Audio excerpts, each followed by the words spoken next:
오늘의 말씀은 마태복음 19장 14절 말씀입니다. 예수께서 이르시되 어린아이들을 용납하고 내게 오는 것을 금하지 말라. 천국이 이런 사람의 것이니라 하시고. 아멘. 5월은 가정의 달입니다. 저는 가정의 달 굉장히 바쁘게 지내는 목사 중에 하나인 것 같아요. 평소엔 잘 찾지 않다가 5월이 되면 상담학을 가르치는 교수여서 그런지 여러 교회에서 치유에 대한 이야기, 가정의 행복에 대한 이야기, 회복에 대한 이야기, 이런 이야기를 듣고자 하는 것 같습니다. 저는 대학에서 상담학을 가르치는 교수여서 그런지 제 소속 학과를 이렇게 스스로 강조해야 되는 경우가 많습니다. 안 그러면 사람들이 많이 오해를 하시더라고요. 가끔 라디오 방송 예전에 할 때 잘 모르는 MC 같으면 저를 소개할 때 연세대학교 심리학과 권수영 교수 나왔다고, 혹은 교육학과라고 소개하기도 하고요. 착각하는 경우가 굉장히 많습니다. 그래서 저는 신학대학원 소속 교수라고 하면 굉장히 놀라서 되물어요. 왜 신학자가 성경이나 가르치지 상담을 가르치냐, 이런 거죠. 그때면 저는 늘 이 상담이라고 하는 서비스, 아니면 이 상담이라고, 카운슬링이라고 하는 단어를 처음 만들고 이 상담 서비스의 필요성을 외친 사람도 처음에는 목회자가 되기 위해서 신학 공부를 했던 사실을 소개합니다. 그 사람의 이름은 미국 사람인데요, 칼 로저스라고 하는 사람입니다. 이 칼 로저스는 그 독실한 기독교 집안에서 태어나요. 그리고 아주 근본주의적인 신앙 교육을 받았다고 고백하고 있습니다. 그래서 이 자서전적인 어떤 글에 보면 아버지도 엄하시고 아주 성경도 열심히 읽어야만 했다고 그래요. 그리고 어머니는 새벽마다 일어나서 기도하셨다. 미국 사람들은 새벽 기도 같은 게 없는데도 열심히 뜨겁게 기도하시는 그런 부모님이었던 것 같습니다. 어찌나 엄했던지 그가 이제 쓴 글에 보면 중고등학교 시절 내내 데이트를 겨우 2번밖에 못하고 졸업했다. 그러니까 미국 사람들은 그러기가 쉽지 않은데, 우린 예전에 좀 그랬었던 경향이 있는데, 교복 입고 다닐 때 막 데이트하고 걸리기도 하고 막 그랬는데, 미국은 그렇지 않을 텐데, 이분은 그랬다는 거죠. 대학은 위스콘신 대학의 농학부에 들어갑니다. 농과 대학에 처음에 입학을 해요. 2학년 마친 다음에 이 사람이 전과를 합니다. 역사학과로 전과를 해요. 역사를 공부하려고 그래요. 그 이유가 뭐냐면, 내가 언젠가 목회자를 해야 되겠다 생각하는 거죠. 그래서 이 소명받았을 때 이제 글을 보면 이분이 나는 그동안 구약 성경에 나와 있는 그 심판의 하나님만 있는 줄 알았는데, 성경을 읽고 이제 신앙생활 하다 보니까 나와 인격적으로 만나주시는 어떤 그리스도의 어떤 본성, 이런 것들을 이제 인식하게 되면서 하나님께서 나를 부르신다, 이런 소명의식을 가지게 된 것 같아요. 이분이 1902년생인데, 그러니까 대학 때니까 1920년대입니다. 1920년대에 심지어는 중국 선교까지 가요. 선교라고 하기 좀 그렇지만 중국 북경에서 세계 학생 기독교 연맹이라고 하는 그 대회가 열립니다. 그래서 각 나라마다 청년 대표를 이제 보내달라고 하는데, 미국에서 이제 12명의 미국 대표가 가는데 그중 한 명이 뽑힙니다. 그래서 거기 한 6개월 정도 체류를 하면서 중국에서 중국 사람들도 만나고 거기서 더욱 뜨거운 인격적인 그리스도 체험을 합니다. 그 대학을 졸업한 직후에 이제 결혼을 하고요. 그리고 신학교에 들어갑니다. 아마 그때 당시 가장 진보적인 신학교가 아니었나 싶어요. 지금도 굉장히 진보적인 신학교인데, 뉴욕에 있는 유니온 신학교라고 하는 신학대학원에 입학을 합니다. 그래서 이제 첫 해 여름에 버먼트라고 하는 그 주의 작은 교회에서 목사를 시작합니다. 이제 안수받기 전이니까 인턴 목사라고 해야 되겠죠. 이제 신학생으로 설교를 시작합니다. 이 자서전에 보면 설교하는 게 너무 힘들었대요. 그래서 이제 길게는 안 하셨던 것 같아요. 20분 이상 설교하면 너무 자기는 힘들었대요. 그 이유를 그분은 이렇게 씁니다. 다른 사람한테 내 의견을 이렇게 강하게 전달하는 것, 이게 너무 어렵다. 게다가 그냥 자기 의견만 전달하는 게 아니고 종교를 강요해야 하는 것, 그리고 좀 훈계식으로 설교해야 되는 것, 이런 것들이 너무 심적으로 부담이 된다. 이렇게 얘기를 합니다. 그래서 한 2년 정도를 이제 3년을 다녀야 되거든요, 신학대학원을. 학부 때는 신학을 안 하고 이제 보통 대학원 때 신학을 하는데, 미국 같은 경우에는 3년 해야 되는 2년 다니다가 그만둡니다. 못하겠다. 대신 내가 가르치는 일을 하는 게 좋겠다. 그래서 옆에 있는 대학이 콜롬비아 대학이 있는데, 좋은 대학이죠. 뉴욕시에 있는 콜롬비아 대학교의 사범대학으로 이제 전과를 하는 거죠. 그래서 거기서 석사 학위를 취득합니다. 석사 학위를 취득할 때 이분이 관심 가진 것은 아동이었습니다. 그래도 뭐 가르칠 때 대상이 이분 생각에는 아동이 제일 뭐 만만해서 그러셨는지, 어쨌든 석사 때 아동에 대한 아동 심리 교육 그런 분야의 논문을 쓰고요. 석사 학위를 취득한 다음에 로체스터 아동 학대 예방 협회, 뭔지 딱 아시겠죠? 아동들이 학대당하는데 이 학대당하는 것을 어떻게 좀 예방할 수 있을까, 이런 일을 하는 협회인가 봐요. 아동 학대 예방 협회에서 아동 심리학자로 일하기 시작합니다. 취업이 된 거죠. 그래서 부모님에게 혹은 제3자에게 학대를 경험한 아동을 어떻게 도울까, 어떻게 이런 일을 예방할까에 대한 이제 심리적인 지원을 하는 그런 일을 했던 거죠. 그러다 이분이 이제 안 되겠다, 나 더 공부해야 되겠다. 그래서 이제 박사 과정에 들어갑니다. 그래서 박사 학위를 취득합니다. 주제는 여전히 아동이었습니다. 박사 학위의 주제가 이런 거였어요. 9살부터 13살 정도의 아동들이 어떤 성격을 가졌을 때 이제 사회에 어떻게 적응할까, 성격 적응 태도에 대한 측정 검사 개발하는 것으로 이제 그 1931년에 박사학위를 취득해요. 그래서 그때부터 이제 가르치는 일을 시작합니다. 대학에서 가르치는 일을 시작해가지고 소위 전공서적, 자기가 이제 연구해서 책을 하나 이제 쓰는데, 그게 1939년에 쓴 책입니다. 영어 제목이 이랬습니다. The Clinical Treatment of the Problem Child, 이렇게 돼 있어요. 그래서 한글로 번역하면 이런 거죠. 문제 아동에 대한 임상치료. 문제 아동에 대한 임상치료. 이 문제 아동에 대해서 심리치료를 연구하던 이 로저스가 이 심리치료와 굉장히 대별되는 소위 카운슬링이라고 하는 새로운 서비스 체계를 제안한 게 결코 우연이 아닙니다. 왜냐하면 이 사람이 문제 아동을 만나보니까 문제 아동이 태어날 때부터 심각한 정신질환을 가지고 태어나는 그런 환자가 아니라는 것을 발견했습니다. 아니, 문제 아동이 알고 보니까 이 병이 있는 아이, 환자, 그래서 치료받아야 될 대상인 줄 알았더니 그렇지 않더나라고 하는 겁니다.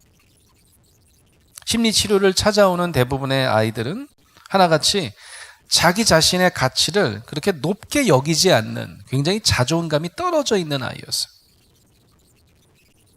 그 이유는 그들이 자라난 양육 환경과 연관되어 있었습니다. 자기 자신의 가치를 스스로 평가할 때 매우 조건부적인 양육 환경을 가지고 있었다는 말씀입니다. 예를 한번 들어보겠습니다. 아이가 어떻게 하면 칭찬받을까요? 어떻게 하면 부모한테 칭찬받을까요? 네? 어떻게 하면 칭찬받아요? 무조건 칭찬받는 방법이 있지 않습니까? 네, 공부 잘하면 칭찬받습니다. 아주 성격이 더러워도 공부 잘하면 칭찬받습니다. 네, 그래서 공부를 잘하면 칭찬받아요. 네. 그런데 성적이 떨어지거나 부모가 원하는 어떤 성적을 거두지 못하면 아주 철저하게 무시당하고 부모의 사랑을 전혀 없는 환경이라고 한번 생각해 보시기 바랍니다. 내가 나를 인정받는데 굉장히 컨디셔널한 거예요. 조건이 아주 확실하게 정해져 있습니다. 몇 점 받으면 칭찬받는 거고 인정받는 거고 그렇지 못하면 처절하게 평가받는 구조. 혹은 고분고분 말을 잘 들으면 칭찬받습니다. 그런데 강하게 자기 주장하고 게다가 막 감정 표현까지 해요. 감정 표출해요. 그럼 아주 못된 아이로 처벌받는 양육 환경에서 자라났다. 이 역시도 굉장히 조건부적인 양육 환경에서 자라난 거죠. 더 심한 경우 얘기해 볼까요? 내가 분명히 친자식 같은데도 내가 아무리 엄마 아빠가 원하는 말과 행동과 뭐 성적은 또 안 된다고 하더라도 뭐 뭐든지 열심히 해보려고 하는데 뭐 하나 받아들여지는 게 하나도 없어요. 공부라도 좀 전교 1등 하면 좋겠는데 그게 안 됩니다. 그래서 뭘 해도 안 돼요. 뭘 해도 무시당합니다. 뭘 해도 비난당합니다. 뭘 해도 비교당합니다. 게다가 심한 경우에는 폭력도 경험합니다. 아까 얘기한 대로 학대도 경험합니다. 이런 아이들도 있겠죠.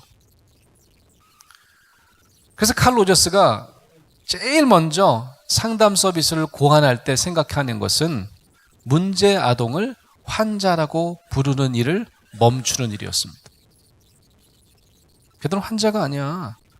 문제 아동은 치료가 필요한 정신질환자, 환자가 아니라 고객이라고 부르기 시작한 운동이 바로 상담 운동이었습니다. 영어로 하면 페이션트가 아니라 클라이언트라고 부르자는 거예요. 여러분 클라이언트가 뭡니까? 고객은 왕이다 이런 말 하지 않습니까? 높여 부르는 거예요. 영어로 하면 바로 클라이언트입니다. 그래서 뭐 그때 당시에 카운슬링이란 말을 처음 쓰니까 사람들이 물어봤겠죠. 그게 뭐야? 심리치료는 알겠는데 정신과 의사 선생님들이 하는 치료, 심리치료 혹은 정신치료는 알겠는데 카운슬링이란 말 처음 들어보는데 다들 물어봤겠죠. 그게 뭐냐고 물으면 제일 쉽게 설명한 것이 바로 고객 중심 치료라고 하는 단어였습니다.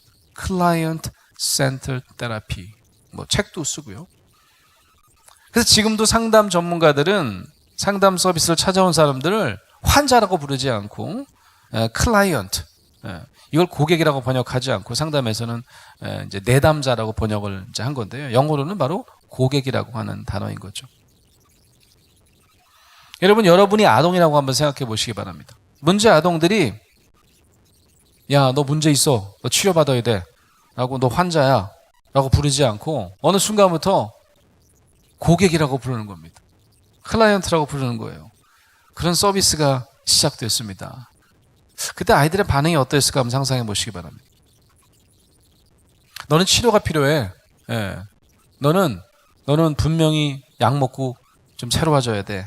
라고 말씀하시는 의사 선생님 앞에 앉아있는 혹은 누워있는 환자는 의사의 처치에 전적으로 의존해야 되는 무력감을 경험할 수밖에 없을 겁니다. 하지만 고객은 좀 다르지 않습니까? 훨씬 그 서비스의 주체성이 강조된 개념입니다. 아동이 늘 수동적인 존재였어요. 엄마 아빠 그냥 부차적인 존재였습니다. 그렇게 살아왔어요. 문제가 있다면 그거는 늘 아동의 몫이었습니다. 애가 태어날 때부터 이상하게 태어난 겁니다. 그래서 우리는 그 아동을 문제 아동, 아까 problem child 이렇게 부르기를 주저하지 않았던 겁니다. 예수님이 살던 시대는 어떠했을까요? 여러분 놀랍게도 예수님 시대에는 더욱더 오히려 더 아동의 존재가 미미했던 것 같습니다. 아예 아동과 그 여성들은 그 인격적인 존재로 취급도 받지 못했어요. 여러분 잘 아시죠? 가끔 복음서에 보면 사람 숫자를 기록하는 경우가 발견되는 경우가 있습니다. 당시 셈법을 알려주는 거죠. 여러분 잘 아시는 오병이어 사건에 보면 5,000명을 먹이셨다 이렇게 기록되어 있잖아요. 그 성경에 보면 친절하게도 그 5,000명은 여성과 아동은 제외된 숫자다 이렇게 알려주고 있습니다. 아마 아동이나 여성이 있었으면요 그 10,000명이 넘었을 거예요. 그죠?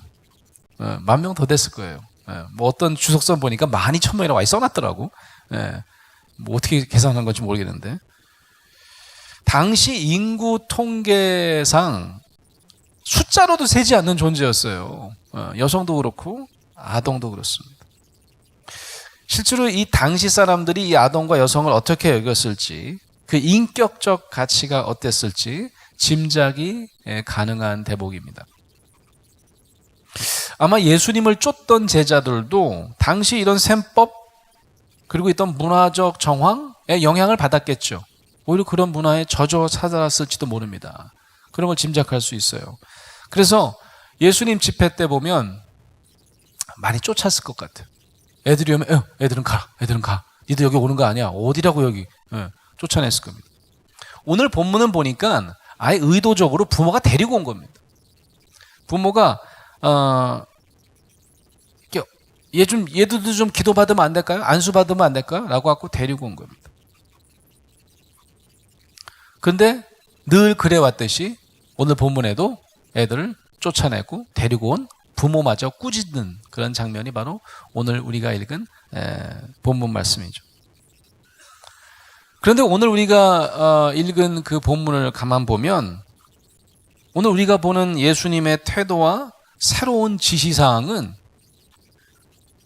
이 신약성서가 갖고 있는 아동에 대한 접근을 완전히 뒤집는 혁명적인 변화를 보여줍니다. 아까 말씀드린 대로 부모님들이 이제 예수님께 뭐 나만 기도받고 안수받기보다는 우리 애도 좀 해주세요라고 해서 이제 쫄래쫄래 데리고 온 거 아닙니까? 근데 이 제자가 어디 애나 데리고 오는 거 아닌데라고 해서 꾸짖는 장면을 목격하신 겁니다. 그래서 뭐라고 얘기하시죠? 어린아이들을 용납하고 내게 오는 것을 금하지 말라. 천국이 이런 사람의 것이니라. 이렇게 얘기하시는 거죠. 그리고 아이들에게 안수하셨다고 되어 있어요. 그리고 거기를 떠나셨다. 이렇게 마태복음은 기록하고 있습니다. 저는 가끔 어린 시절에 이 설교 말씀 참 많이 들었어요. 아마 어린이날 주일 뭐 이럴 때도 많이 하고 5월에 가정의 달에도 아마 아동에 대한 설교할 때 이 구절 많이 설교하시기도 하고 그때 당시 설교 말씀 해석을 이렇게 복귀해 보면 주로 어떤 말씀을 하셨냐면 목사님들께서 아이처럼 살아야 된다. 어린아이처럼 순전한 믿음, 순진한 믿음, 아이 같은 믿음을 가져야 된다. 의심하면 안 된다. 뭐 이런 얘기. 그래서 어린아이처럼 의심 없이 하나님의 말씀을 순종해야 천국 간다. 이런 말씀 많이 들었습니다. 여러분도 그러시죠? 이런 말씀 많이 듣지 않으셨어요? 근데 이런 해석이나 설교를 듣다 보면 모든 아이가 다 그렇게 살아야만 되는 것 같아요. 모든 아이가 순진하고 거짓말하지 않고 고분고분하고 순종하고 그래야만 천국에 가는 것으로 착각할 때가 있습니다. 그러면 문제 아동은 천국에 못 가나요? 로저스의 정의에 의하면 문제 아동은 정신질환이 있는 환자가 아니다라고 했습니다. 그는 그저 스스로를 무가치하게 여기는, 즉 자존감이 엄청나게 많이 떨어져 있는 그런 아이들이다, 이렇게 정의하지 않았습니까? 그러면 자존감이 떨어져 있는 문제 아동들은 천국에 못 들어가는 건가요? 그렇다면 예수님도 이랬어야 되잖아요. 아동을 받아들일 때 잘 구별해라. 심리검사를 하든지 뭘 하든지 그래서 문제 아동은 안 돼. 문제 없는 아이들, 참 그 순전하고 엄마 아빠에게 항상 칭찬받고 이런 아이들만 구별하셨어야 될 텐데 그런 장면은 우리가 눈 씻고 찾아봐도 발견되지 않습니다. 오늘 본문에서 무엇보다 중요한 것은 예수님께서 아동들도 천국의 주인으로 초청하시고 용납하셨다는 사실입니다. 아이들을 용납하라. 아동의 순전함, 아동의 순진함, 아동의 고분고분한 성품이 천국의 요건이라고 강조하신 것이 아니라 누구도 하나님 나라 잔치에 제외될 수 없음을 천명하신 것이 바로 오늘 본문 말씀입니다. 그때 당시에 천덕꾸러기요 인격체로 인정받지도 못하고 사람 취급도 받지 못했던, 늘 제외됐던 그 아동을 무조건 용납하셨던 사실, 그가 어떤 아이든 아이를 용납하고 내게 오는 것을 금하지 말라 하신 그 사실이 당시 아동들 그리고 지금의 우리 모두에게 가장 기쁜 소식, 복음이 되는 말씀인 것입니다. 저는 요즘에 힐링이라는 말을 참 많이 쓰는 시대로 우리가 살고 있는데, 진정한 치유, 하나님이 우리에게 약속하신 그런 진정한 힐링이 무엇일까라고 하는 질문에 답하면서 설교를 준비하고 있는데요. 상담 서비스를 처음으로 주창한, 제가 오늘 소개해드린 칼 로저스라고 하는 미국 교육학자 혹은 심리학자가 늘 이 조건부적인 양육 환경을 지닌 아동기를 거쳐서 성인이 된 사람들도 여전히 아동기에 경험한 조건부적인 태도를 견지하는 것을 발견합니다. 그런 아동들이 이제 소위 문제 아동들이 커서 어른이 됐어요. 저랑 여러분처럼 성인이 됐습니다. 근데도 부모들에게 혹은 어린 시절에 중요한 사람들에게 조건부적으로 받아들여졌던 그런 경험을 한 사람들은 커서도 친구들 만나는 게 그렇게 편하지 않습니다. 선생님이나 교회 선생님이나 직장에 가서 직장 상사들이나 그러면 내가 받아들여질 수 있을까? 내가 항상 조건부적으로 내가 결과물을 내야만 받아들여졌잖아, 어린 시절에. 그러면 나도 여기서 그래야 되지 않을까? 그래서 열심히 일을 하면서도 불안합니다. 내가 하는 일이 이건 내가 할 일이 아닌 것 같은데도 제가 하겠습니다, 그럴 수밖에 없습니다. 그래야만 내가 그 컷을 통과할 것 같습니다. 사회생활하는 게 너무 힘듭니다. 그래서 늘 누굴 만나도 내가 받아들여줄 수 있을까? 내가 저 사람에게 저 사람이 원하는 그 기대를 넘어설 수 있을까? 안 될 거야 라고 하는 불안 가운데 살게 된다는 말씀입니다. 그래서 이 로저스가 제시한 상담의 가장 중요한 첫 번째 단추가 뭔지 아십니까? 그는 상담할 때 무조건 상담사가 첫 번째로 해야 될 과제 중에, 임상적 과제 중에 하나를 무조건적인 수용, 이렇게 이름 붙였습니다. 무조건적인 수용. 조건부적으로 수용됐던 이들이 상담실에 찾아오면 상담사만큼은 무조건적으로 그를 받아주고 좋다고 여겨주는, 우리 신학적으로 얘기하면 용납해주는 경험을 할 수 있도록 해야 치유가 시작된다는 거죠. 그게 아니면 상담사 앞에서도 막 불안해하고, 이 상담사 마음에 안 들면 어떡하지? 상담사 눈치를 보고 상담사가 뭘 원하는지를 찾으려고 하고, 자기가 상담실 오기 전에도 불편한 만큼 상담실에도 불편을 경험할 수밖에 없게 된다는 말씀입니다. 가끔 저도 이제 아동 상담을 이제 관심 갖고 가르치는 일을 하는데, 아동 상담에서 이런 아이들이 있습니다. 과격한 과잉 행동을 하는 아이들이 있어요. 오면 막 그냥 과격합니다. 막 너무 신나서 그런 건지 뭘 알 수 없지만 막 놀이 치료실 같은 데 놀이감 다 넘어뜨리고 막 이런 애들이 있어요. 예. 그러면 어느 상담사라도 한 대 주워받고 싶어요. 이 자식이 지네 집에서나 이러지 말이지 여기까지 와갖고 막. 그래서 이 아이를 제재하고 싶은 충동. 야! 너 어디서 지금 이 치료실이 얼마짜리인 줄 알아, 이게? 이거 정리하기 얼마나 힘든 줄 알아, 너? 하지 마! 안 돼! 어지르면 안 돼! 너 그럼 나쁜 아이야! 이러고 싶은 충동이 너무너무 그냥 여기까지 차는 거죠. 이렇게 한번 금지당하고 부정적으로 평가가 나오고 나면 그 문제아동이라고 하는 아이는 절대로 자기 얘기를 하지 않습니다. 진짜 그 아이의 가슴 속을 들어갈 수가 없어요. 물건을 집어던지는 아이를 허용하고 난폭하게 폭언하는 아이를 용납할 때 비로소 그 아이 마음속에 어떤 상처가 있는지, 그 마음속 숨겨진 곳에 어떤 아픔이 있는지를 알아차릴 수 있게 되는 원리입니다. 이 칼 로저스랑 아주 친하게 지냈던 신학자가 한 분 있습니다. 20세기가 낳은 최고의 신학자라고 이름 불려지는 신학자 폴 틸리라고 하는 사람입니다. 독일 사람인데요. 네. 나치 정권의 이후에는 이제 망명해서 미국서 활동했던 하버드 대학교와 예일 대학교, 시카고 대학에서 가르쳤던 그런 신학자입니다. 이분이 정신분석 심리치료에 관심을 가지고 연구를 해요. 칼 로저스랑도 친하게 지내고 이러니까 두 사람이 대담한 것도 뭐 책으로도 나오고. 그는 어느 상담사나 어느 심리치료사라도 제가 좀 전에 얘기한 그런 난폭한 내담자, 좀 무례한 환자, 그런 무조건적으로 수용하기란 절대로 쉽지 않을 거라고 유추합니다. 이 신학자는 심리치료하는 사람 아닙니까? 아니니까 야, 어떻게 무조건적으로 수용할 수 있을까? 칼 로저스가 얘기한 것처럼 아마 쉽지 않을 거야.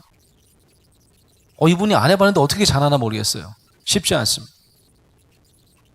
저의 경우는 제일 상담하기 어려운 사람이 어떤 사람이냐면 잘난 체하는 사람들입니다.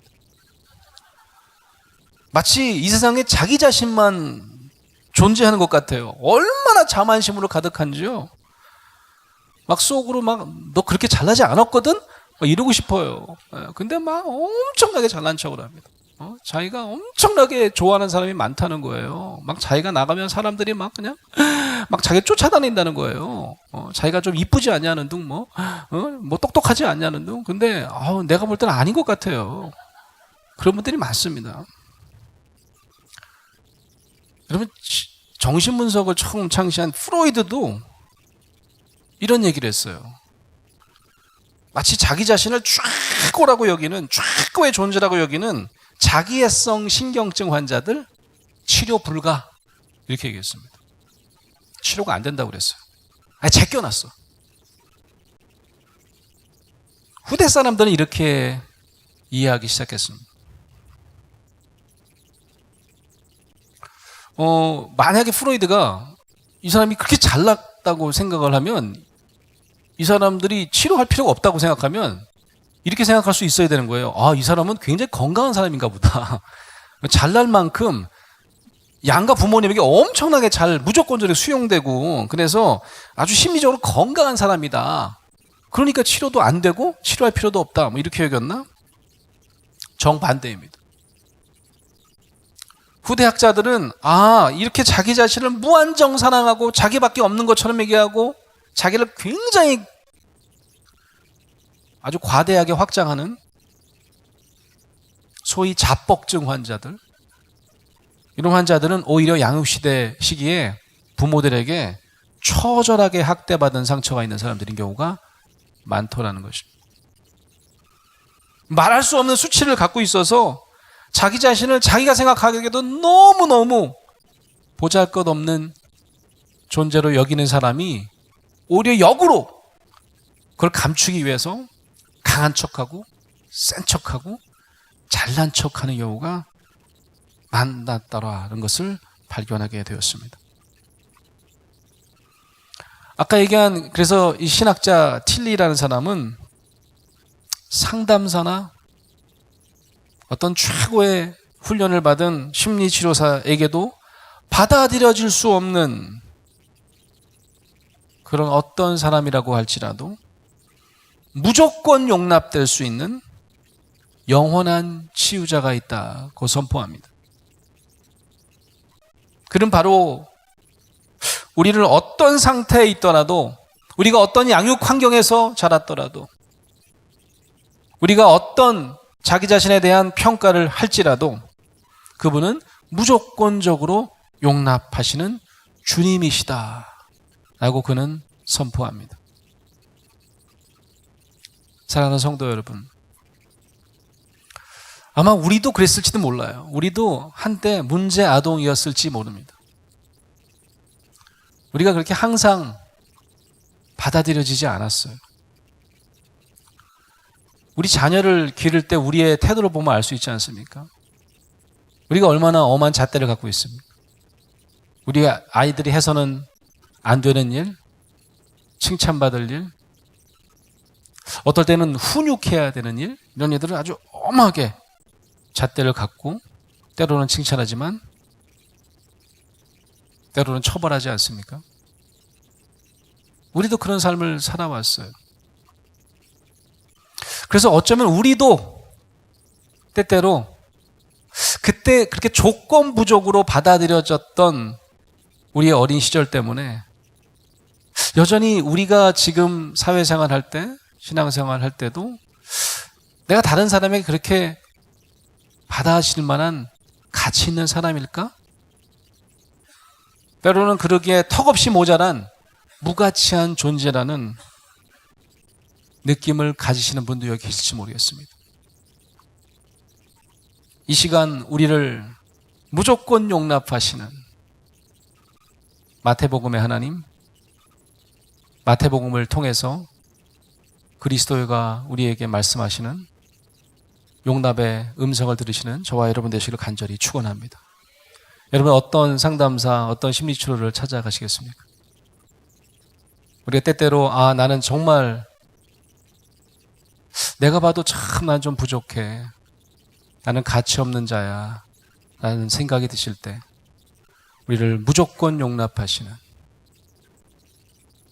우리가 하나님께 그리스도에게 갈 수 없다고 생각할 때마다 아니라 하시고 우리를 받아주시는 그는 그분의 치유의 손길에 들어가시는 저와 여러분 되시기를 간절히 축원합니다.